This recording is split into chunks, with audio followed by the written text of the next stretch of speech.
Hi అండి, అందరికీ welcome back to our channel. నేను ఈరోజు చేయబోతున్నాను ఆలు పరాటా. దీనికి కావాల్సింది గోధుమ పిండి కలిపేసి పెట్టుకున్నానండి మెత్తగా. దీనికి కర్రీ కోసం టమాటా ముక్కలు, ఆనియన్ ముక్కలు, పచ్చిమిర్చి, కరివేపాకు, ఆలు ఏమో బాయిల్ చేసి మ్యాష్ చేసి పెట్టుకున్నానండి. అది కర్రీ చేసానండి. కొంచెం కారం, పసుపు, ఉప్పు వేసేసి లైట్గా కర్రీ చేస్తే చాలండి. లైట్గా బాయిల్ చేస్తే దీనికి పరోటాకి అది పరోటా చేయటానికి గోధుమ పిండి కొంచెం ఎక్కువే తీసుకోవాలండి. కొంచెం మందంగా రావాలి, మరీ మందం కాదు, మరీ పలచ కాదు, మీడియం సైజులో.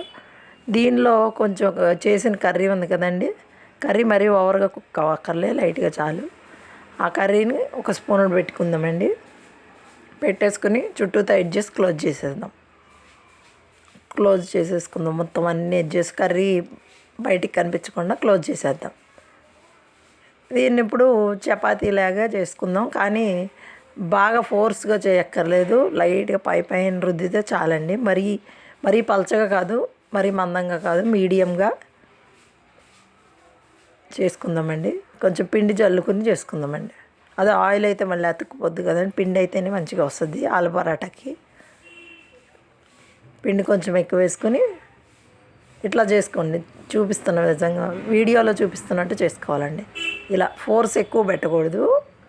చపాతీ కర్రకి కొంచెం లైట్గా ఇలా ప్రెస్ చేసుకొని మీడియం సైజులో చేసేసుకోవడమేనండి. పెనం మీద ఫస్ట్ కొంచెం ఆయిల్ వేసుకొని దాని మీద ఆలు పరాటా వేసేసుకుంటామేనండి. అది మీడియం ఫ్లేమ్లో పెట్టేసుకోవాలండి. హైలో పెడితే లోపల కుక్ అవ్వదండి, ఎందుకంటే మరీ పలచగా ఉండదు కదా. ఇట్లా అన్నీ కాల్చి పెట్టేసుకోవాలండి. ఆయిల్ ఒకవైపు వేసి తర్వాత ఆయిల్ కన్నా గీ వేసుకుంటే బాగుంటుందండి. పిల్లలు బాగా ఇష్టంగా తింటారు. గీ వేసుకొని చూడండి, బాగుంటుంది.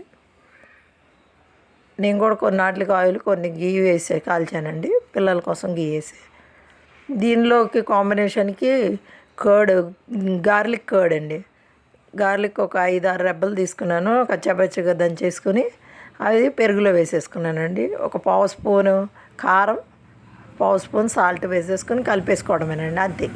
ఈ రైతా రెడీ అయిపోతుంది. దీంతో తింటే ఆలు పరాటా చాలా టేస్టీగా ఉంటుందండి. మీరు కూడా ఇలానే ట్రై చేయండి. బాగా కలిపేసుకోవాలండి. వెల్లుల్లి మరీ బాగా మెత్తగా నలగాల్సిన అవసరం లేదండి, కచ్చాపచ్చిగా అయితే తినేటప్పుడు తగిలితే బాగుంటుంది. ఇక చూసారా కదా, కాల్చేసిన ఆలు పరోటా ఎంత బాగుందో. కర్రీ కూడా కొంచెం కనిపిస్తూ ఉంటుందండి, కానీ టేస్ట్ మాత్రం సూపర్ ఉంటుందండి. ఇదిగోండి చూడండి, పీస్ కట్ చేసి చూపిస్తున్నాను నేను టేస్ట్ చేసి. చూసారు లోపల కర్రీ లైట్గా కుక్ చేసినా చపాతీ కాల్చినప్పుడు పరాటా అప్పుడు అది కుక్ అవుద్దండి. ఇంకా చాలా బాగుందండి, సూపర్ ఉంది, చాలా టేస్టీగా ఉంది.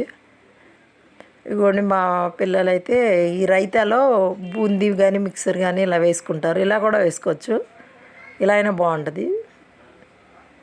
ఈ రైతా కాంబినేషన్ బూందీ వేసుకోవచ్చు, మిక్సర్ వేసుకోవచ్చు, ఇలా కూడా తినొచ్చు.